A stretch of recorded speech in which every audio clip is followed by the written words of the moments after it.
Kakek sedang berburu di gunung dan melihat seekor naga betina ditunggangi kura-kura aligator.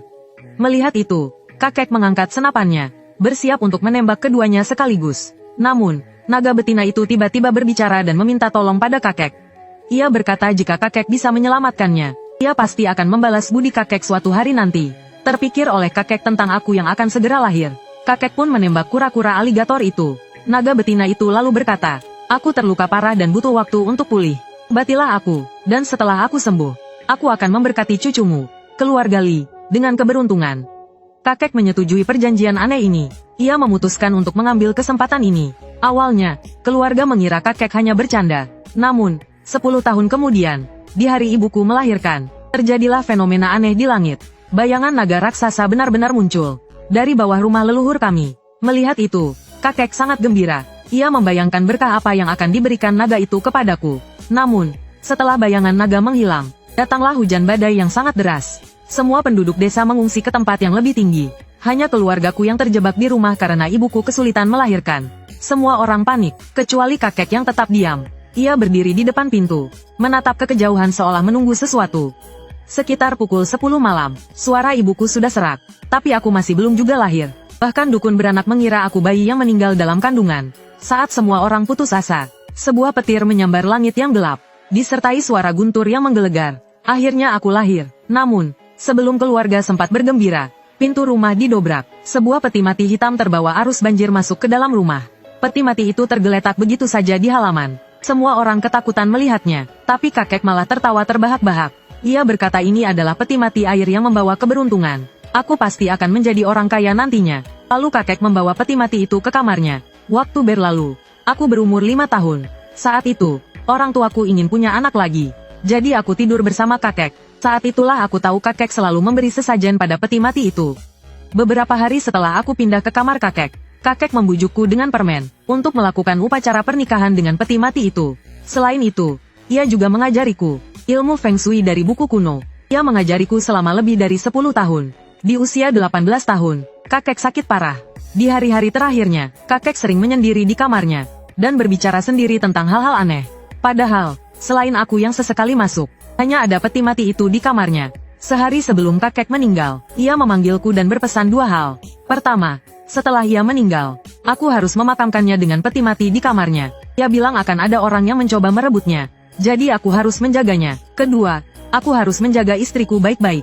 Aku harus melindunginya. Aku bingung mendengarnya. Siapa yang mau repot-repot mencuri peti mati butut itu? Dan untuk hal kedua, aku semakin bingung. Aku, seorang pemuda yang lajang selama 18 tahun. Dari mana datangnya istri? Saat aku ingin bertanya lebih lanjut, kakek sudah meninggal. Paman sangat berbakti. Setelah mendengar wasiat kakek, dia langsung setuju. Paman membuka peti mati di dalam rumah. Namun, ketika peti mati dibuka, semua orang yang hadir tercengang. Di dalamnya bukan tulang belulang seperti yang diperkirakan, melainkan mayat perempuan yang tampak hidup. Dia tidak hanya tidak membusuk, tetapi juga sangat cantik. Aku meliriknya dan hampir kehilangan kendali. Jika aku bisa menikahi wanita seperti ini, hidup 10 tahun lebih pendek pun tak masalah. Namun, sebelum aku sempat berpikir lebih jauh, aroma aneh keluar dari peti mati itu. Tak lama kemudian, seluruh desa dipenuhi aroma ini. Ini adalah aroma mayat yang legendaris. Tercatat dengan jelas di buku tua kakek. Aroma mayat menyebar 100 mil. Setan dan hantu berebut. 1000 rumah tangga menyembah. Sampai saat ini, aku baru mengerti 2 hal yang dipesankan kakek. Hal kedua adalah yang paling sulit. Saat itu, aku melihat penduduk desa yang tertarik oleh aroma itu. Hatiku kacau balau. Dalam situasi ini, membakarnya, tidak diragukan lagi adalah pilihan terbaik. Tapi aku tiba-tiba teringat wasiat kakek. Dan aku pernah mendengarnya mengatakan bahwa aroma mayat ini juga merupakan aroma pil. Artinya, pil dalam telah terbentuk di dalam tubuh mayat perempuan ini. Aku takut dia punya latar belakang yang besar. Tidak boleh dibakar. Saat ini, seluruh keluarga memandangi mayat perempuan ini dengan cemas. Tidak tahu harus berbuat apa. Aku menarik napas dalam-dalam dan menyarankan untuk memindahkan mayat perempuan itu ke rumah tua. Rumah tua keluarga kami terletak di lereng gunung, jauh dari desa. Nanti aku yang akan mengurus mayat perempuan ini. Ayah dan ibu ragu sejenak, lalu setuju. Kemudian mereka membubarkan penduduk desa yang menonton. Aku membungkus mayat perempuan itu dengan kain hitam, dan menggendongnya ke rumah tua. Rumah tua itu sangat bobrok, hanya bisa untuk berlindung dari angin dan hujan. Lalu aku menemukan sebuah kamar dan meletakkan mayat perempuan itu di tempat tidur. Mungkin karena tertiup angin sepanjang jalan, aroma mayat di sini sudah banyak berkurang. Setelah meletakkan mayat perempuan itu, aku hendak pulang. Lagi pula, kakek belum dimakamkan. Tapi saat sampai di pintu, aku melihat tempat tidur yang sederhana dan merasa tidak tega. Aku kembali dan mencari spray bersih di lemari. Saat menggantinya, aku tidak punya tempat untuk meletakkan mayat perempuan itu. Jadi aku harus mengangkatnya dan menyelipkan spray di bawahnya. Mau tak mau, aku harus menyentuhnya. Tapi saat aku bertatap muka dengannya, hatiku berdebar kencang. Bukan karena nafsu, tapi ada perasaan bahwa di balik kain hitam itu, matanya seperti terbuka. Memikirkan hal ini, hatiku bergetar. Mana mungkin mayat hidup di siang bolong? Dengan ragu, aku membuka kain hitam itu perlahan. Meskipun ini kedua kalinya aku melihatnya, aku tetap terpesona oleh kecantikannya. Tanpa riasan, dia secantik karya seni yang indah. Bibir tipisnya sedikit terangkat, membentuk senyuman misterius. Aku menahan napas, sampai aku melihat matanya yang terpejam. Baru aku bisa bernapas lega. Tapi saat aku menutupinya kembali dengan kain hitam, perasaan itu kembali lagi. Aneh sekali. Aku hanya ingin segera menyelesaikan ini dan kembali untuk menguburkan kakek. Saat aku sampai di pintu, terdengar suara gedebuk dari belakang. Suara itu hampir membuatku lemas ketakutan. Aku menoleh dengan kaget dan melihat sebuah buku kuno tergeletak di samping tempat tidur. Sepertinya jatuh dari mayat wanita itu. Tepat saat aku menoleh, aku merasa kepala mayat wanita di bawah kain hitam itu berputar menghadapku. Aku menarik napas ngeri. Aku cepat-cepat berjalan ke tempat tidur dan mengambil buku di lantai. Aku tidak berani melihatnya lebih lama. Aku menyelipkannya kembali di bawah pinggang mayat wanita itu lalu pergi. Setelah mengunci pintu, aku mengendus. Bau dupa dari mayat itu terasa jauh lebih samar. Angin di gunung ini sangat kencang. Kurasa baunya akan segera hilang tertiup angin. Kalau tidak hilang, siapapun boleh mengambilnya. Itulah sebabnya aku memindahkannya ke sini. Lalu aku pulang ke rumah untuk mengurus pemakaman kakek. Pemakamannya berjalan sangat tenang. Kakek akhirnya dimakamkan di peti mati tua itu, seperti keinginannya. Melihat para pelayat perlahan pergi, aku kembali teringat mayat wanita itu. Tengah malam, aku berguling-guling di tempat tidur, tidak bisa tidur. Akhirnya, aku diam-diam membawa pedang uang dan pedang kayu persik peninggalan kakek, dan pergi ke rumah tua. Namun, saat aku hampir sampai di rumah tua, aku tiba-tiba melihat sekelompok orang datang dari jalan setapak menuju ke bawah gunung. Mereka tampaknya langsung menuju ke rumah tua keluargaku. Aku cepat-cepat berjongkok dan bersembunyi di semak-semak. Tak lama kemudian, rombongan itu sampai di depan rumah tua. Saat melihat mereka dengan jelas, aku menarik napas ngeri. Mereka bukan manusia, melainkan sekelompok boneka kertas berwarna merah dan hijau dengan wajah kaku. Namun, saat boneka-boneka kertas itu mendekat, aku menyadari bahwa mereka sedang mengusung tandu kecil. Seekor musang melompat turun dari tandu. Musang ini tampak seperti manusia, mengenakan pakaian pengantin pria dan bunga merah kecil di dadanya. Matanya yang kecil berkilau hijau. Penampilannya sangat meriah. Melihat ini, aku mengerti. Makhluk ini jelas mengincar mayat wanita itu. Niatnya sudah jelas. Melihatnya menjepitkan kakinya karena gembira, aku menjadi sangat marah. Makhluk itu berjalan ke pintu dan membungkuk ke arah dalam. Ia berkata dengan suara manusia, sambil tersenyum licik, "Istriku tersayang, suamimu datang untuk menjemputmu kembali ke gunung." Aku terkejut mendengarnya bisa berbicara. Sepertinya musang ini punya kekuatan gaib. Aku berpikir, apakah aku bisa mengalahkannya jika aku menyerangnya sekarang? Saat aku ragu-ragu, musang itu berjalan dengan langkah tidak sabar ke pintu rumah tua. Melihatnya bergaya sombong, aku langsung teringat wajah mayat wanita itu. Makhluk ini tidak peduli apakah dia hidup atau mati. Jika jatuh ke tangannya, dia pasti akan dinodai. Memikirkan hal ini, aku menjadi sangat marah. Aku langsung mengambil batu dan melemparkannya. Saat makhluk itu hendak masuk, batu itu mengenai bagian belakang kepalanya. Ia terjatuh dan berguling di tanah. Namun, ia segera bangkit kembali. Kedua matanya yang kecil berkilau hijau karena marah di bawah sinar bulan. Ia menoleh ke belakang dan meraung marah. Siapa yang berani menyerang kakek Huang? Setelah melempar batu, aku langsung sembunyi di semak-semak. Tak berani melihat, tak berani bernapas, seperti burung unta. Setelah melempar batu itu, aku agak menyesal. Membuat marah makhluk ini. Entah masalah apa yang akan datang. Namun, saat aku menyesal, leherku terasa gatal. Seperti ada sikat kecil yang menggaruk-garuk. Aku mendongak dan melihat makhluk itu bertengger di pematang sawah di atasku. Mengulurkan cakarnya dan menggaruk-garuk leherku.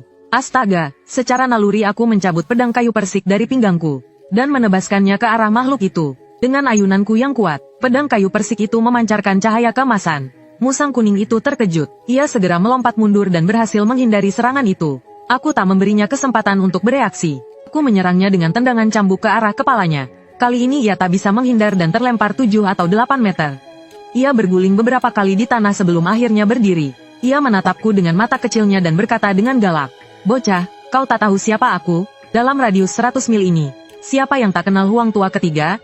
Berani menggagalkan rencanaku, kau akan menyesal. Menghadapi musang kuning yang galak itu, aku juga menjadi marah. Masa manusia hidup takut pada makhluk ini? Tanpa banyak bicara, aku mencabut pedang koin dari ikat pinggangku, mengejarnya dan menebasnya bertubi-tubi. Lihat keberanianku, Huang Tua ketiga menjadi panik.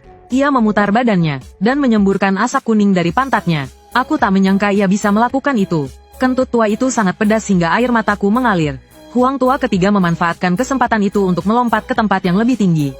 Ia menoleh ke belakang dan berkata dengan marah, "Bocah, kau mati, bahkan dewa pun tak bisa menyelamatkanmu," kataku. Aku terlalu pusing karena asapnya untuk menjawabnya. Saat aku sadar, Huang Tua ketiga sudah lari ke Jiangkou, ke pegunungan 10.000 di belakang sana. Melihat pegunungan di bawah sinar bulan, aku tak berani mengejarnya. Sungai besar mengalir ke timur. Tak ada habisnya orang mati dan peti mati. Pegunungan 10.000 itu menyembunyikan terlalu banyak misteri. Kalau tidak, peti mati itu tak akan hanyut ke halaman rumahku.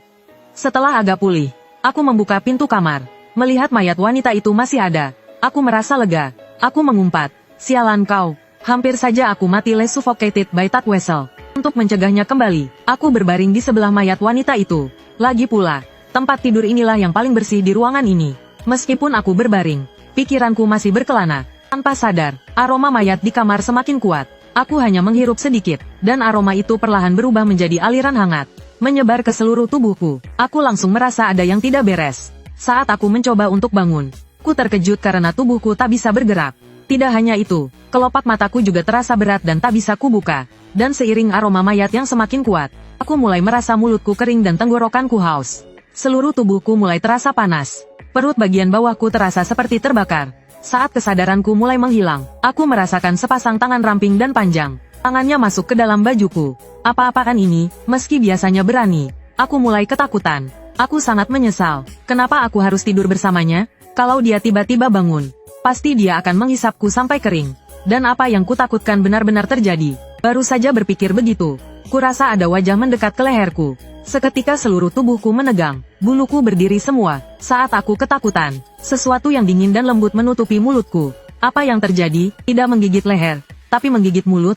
Aku bingung, tapi rasa dingin ini cukup nyaman. Sayangnya hanya beberapa detik, bibir dingin itu meninggalkan mulutku. Mayat perempuan itu sepertinya berbaring lagi. Apakah dia tidak menggigitku karena kami sudah menikah? Apakah dia juga menginginkan pria? Pikiranku semakin kacau. Tanpa sadar aku tertidur. Keesokan paginya aku terbangun, menarik napas dalam-dalam. Hal pertama yang kulakukan adalah melihat mayat perempuan itu. Dia masih terbaring di tempat tidur, seperti tidak pernah bergerak. Aku menggaruk kepalaku karena malu. Ternyata hanya mimpi. Tapi saat aku turun dari tempat tidur, aku menyadari, dia memang bergerak, karena tubuhnya jelas bergeser sedikit keluar, menjauh dariku, seperti jijik padaku. Apakah karena semalam aku terkena kentut musang? Melihat itu, aku menarik napas dingin. Sepertinya dia memang bukan mayat. Saat aku mengingatnya membawanya ke atas gunung kemarin, anggota tubuhnya memang lemas, tidak seperti mayat. Ragu sejenak, kurasa aku harus memastikan, apakah dia punya detak jantung. Lalu aku mengangkat tangan ke dadanya, melewati bajunya, tubuhnya terasa dingin tapi lembut. Setelah 1 jam lebih, aku yakin dia tidak punya detak jantung. Aku menarik tanganku dengan enggan. Tanganku penuh aroma susu. Aku merasa malu. Wajahku terasa panas. Merasa seperti melakukan sesuatu yang buruk. Aku tidak berani berlama-lama. Sebelum pergi, aku membawa buku kuno yang ada di bawahnya. Setelah keluar dari rumah tua itu, aku merasa telah melakukan sesuatu yang memalukan. Merasa bersalah. Terus merasa ada yang mengawasiku. Setelah berjalan beberapa langkah, aku menyadari ada yang tidak beres. Memang ada sepasang mata yang mengawasiku. Seekor musang kuning kecil mengikuti tuku. Aku berpura-pura tidak melihatnya dan langsung pulang ke rumah. Lalu aku mengeluarkan buku kuno itu, ingin melihat apa isinya. Tapi saat membuka halaman pertama, aku terkejut. Buku ini ternyata adalah jilid kedua dari buku kakekku. Setelah terkejut, aku merasa bingung. Apakah kakekku ada hubungannya dengan peti mati itu? Atau apakah kakekku yang menyembunyikan buku ini? Tapi setelah membaca seluruh buku, aku yakin dia tidak mungkin menyembunyikan buku ini. Karena jilid kedua ini berisi metode kultivasi Qi. Selama energi ini ada di dalam tubuh, isi gulungan pertama baru bisa berguna. Kakek seumur hidupnya hanya ahli Feng Shui setengah matang. Karena tubuhnya kekurangan energi ini. Dengan obsesinya terhadap gulungan pertama, jika dia punya gulungan kedua, dia tidak mungkin menyembunyikannya. Mungkinkah kakek pernah memasuki pegunungan 10.000 li, dan bertemu dengan Nuhu sebelumnya? Atau mungkin anggota klan Nuhu, sehingga dia mendapatkan gulungan pertama dari mereka. Sayang sekali kakek sudah meninggal dan aku tidak akan pernah mendapatkan jawabannya. Aku membaca gulungan kedua sekali lagi. Tapi isinya sulit dipahami. Aku sudah membacanya lama tapi tetap tidak mengerti isinya. Setelah makan siang di rumah, aku diam-diam pergi ke kandang ayam dan menangkap seekor ayam jantan besar. Aku juga mengambil benang rami ibuku yang digunakan untuk menjahit sepatu. Lalu aku kembali ke rumah tua. Sepanjang jalan, masih ada seekor musang kuning yang mengikutiku. Aku mengangkat ayam jantan di tanganku dan tersenyum dalam hati. Kata orang, tidak ada pria yang tidak suka selingkuh. Begitu juga tidak ada musang yang tidak suka mencuri ayam. Setelah kembali ke rumah tua, aku menyembelih ayam jantan itu di halaman. Dan sengaja menumpahkan darahnya di seluruh halaman. Pencium bau darah ayam, mata musang kuning yang mengawasiku dari jauh berbinar. Tapi aku tidak ingin hanya menangkap satu yang kecil. Aku ingin menangkap semuanya sekaligus. Kalau tidak, seperti ular yang tidak mati akan menimbulkan masalah di kemudian hari. Lalu aku pergi ke tempat tidur Nuhu, dan memasang beberapa jebakan jerat. Jerat ini sederhana, digunakan untuk menjerat hewan kecil, pasti berhasil. Saat hari mulai gelap, aku membagi ayam rebus menjadi beberapa bagian, dan meletakkan satu potong di depan setiap jebakan. Namun, hingga pukul 10 malam, tidak ada tanda-tanda aktivitas musang. Apakah si tua ketiga takut? Memikirkan hal ini, aku merasa sedikit bangga. Aku melihat mayat wanita di tempat tidur, dan merasa perlu untuk memastikan apakah dia hidup atau mati. Cara terbaik tentu saja dengan memeriksa detak jantungnya. Jadi, aku memasukkan tanganku lagi. Kali ini aku tidak akan berhenti sampai aku yakin. Namun, tak lama kemudian, pintu tiba-tiba diketuk. Ku terkejut dan cepat-cepat menarik tanganku. Aku menatap pintu dengan waspada. Setelah 1 menit tanpa ada suara, aku bertanya, "Siapa?" Tidak ada jawaban dari luar. Aku dengan hati-hati mengeluarkan pedang koin dari pinggangku, lalu perlahan membuka pintu. Tapi di luar kosong, tidak ada seorang pun. Aku hendak menutup pintu, tapi melihat ke bawah dan melihat 7 atau 8 biji emas berserakan di depan pintu. Wow, ada emas di sini.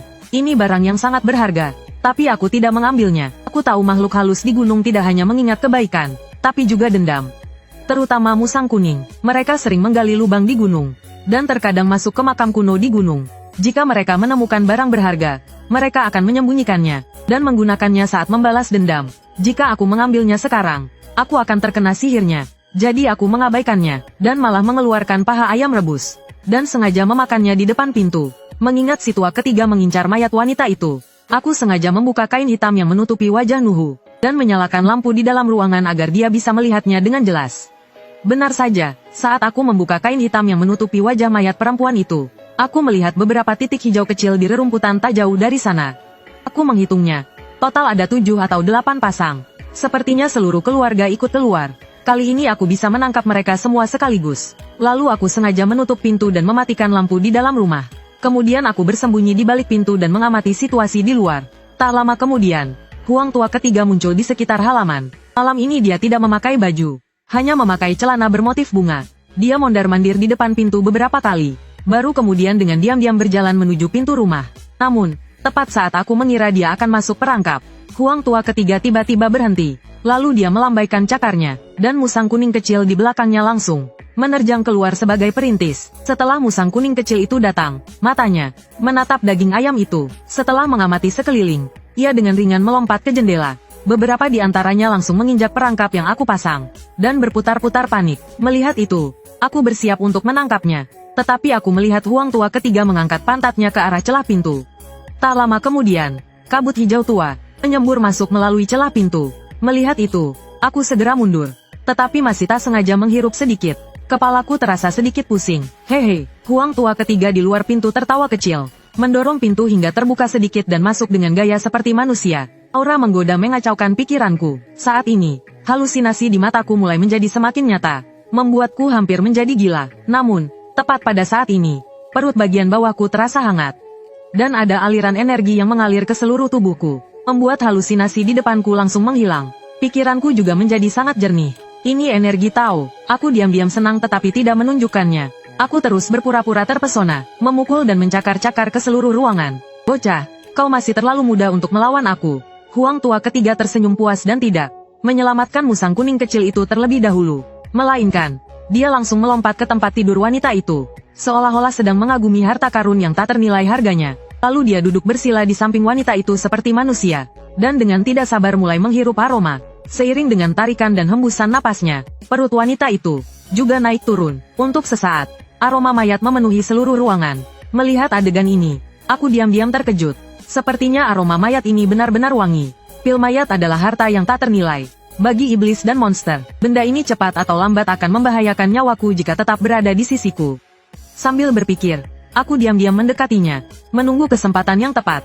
Aku menerjang maju dan mencengkeram lehernya. Kali ini lihat kemana kau akan lari. Huang tua ketiga langsung terkejut dan mulai meronta-ronta dengan hebat.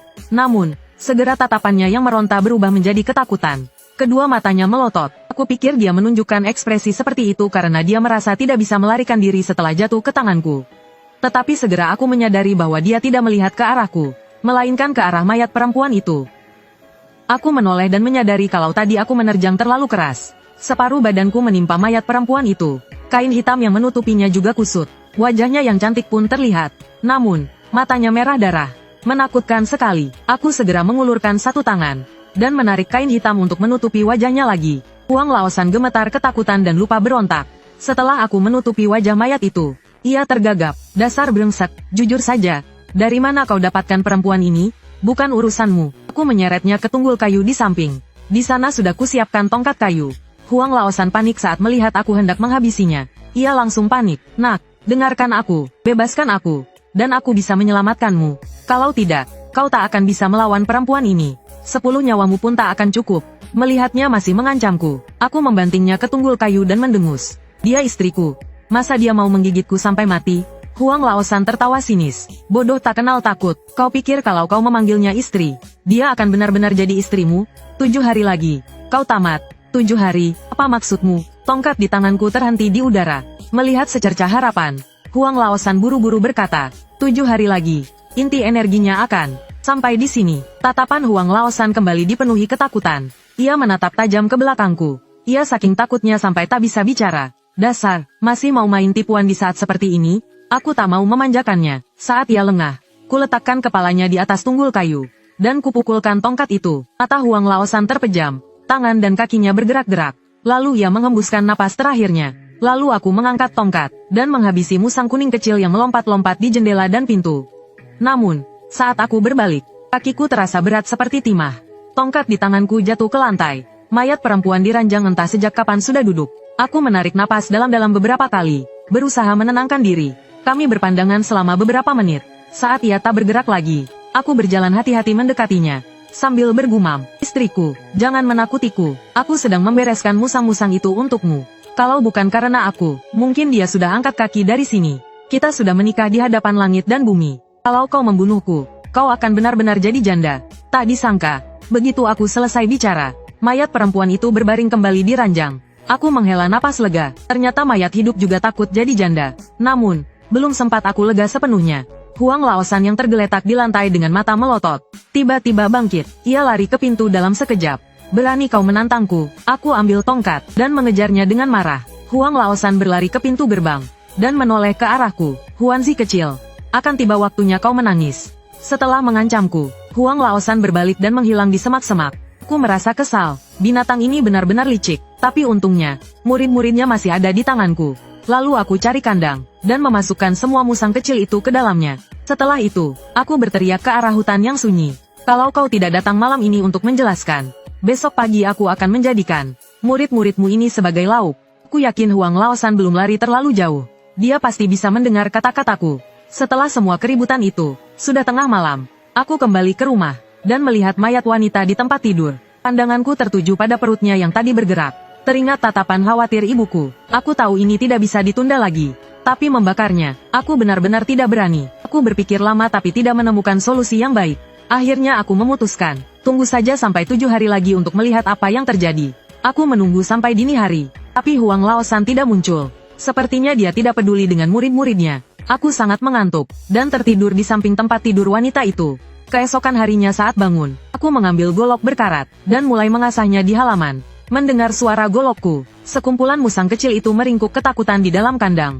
Gemetar ketakutan, sambil mengasah golok, aku bergumam, kalian tidak bisa menyalahkanku. Salahkan Huang Laosan, dialah yang mengabaikan kalian. Setelah mengasah sebentar, aku menguji ketajamannya dengan tanganku. Aku juga mulai gelisah. Kenapa Huang Laosan belum datang?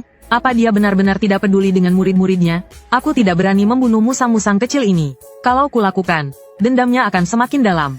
Setelah mengasah selama lebih dari 1 jam, aku mulai kehilangan kesabaran. Aku menatap tajam musang-musang kecil di dalam kandang, dan akhirnya memutuskan untuk membunuh mereka. Saat aku menarik seekor musang kecil, dan meletakkannya di atas tunggul kayu, akhirnya terdengar suara Huang Laosan memohon dari pintu. Kak, jangan marah, bukankah aku sudah datang? Aku menoleh, dan melihat Huang Laosan masuk sambil membawa kotak giok di kedua tangannya. Saat dibuka, di dalamnya terdapat gelang giok yang berkilau. Sekilas terlihat sangat mahal. Apa maksudmu? Aku menempelkan golok di leher musang kecil itu, dan menggerakkannya dengan sengaja. Melihat itu, kaki Huang Laosan gemetar ketakutan. Kak, ini barang bagus loh. Aku dapat dari dalam pohon besar di gunung. Sepertinya dia belum juga mengerti. Pisau itu kembali diayunkan di leher Huang kecil. Huang Laosan ketakutan hingga kakinya lemas. Lalu berlutut. Kak, bisakah kita lupakan saja masalah ini? Aku, Huang Laosan, bersumpah. Kalau aku mengganggumu lagi di sini,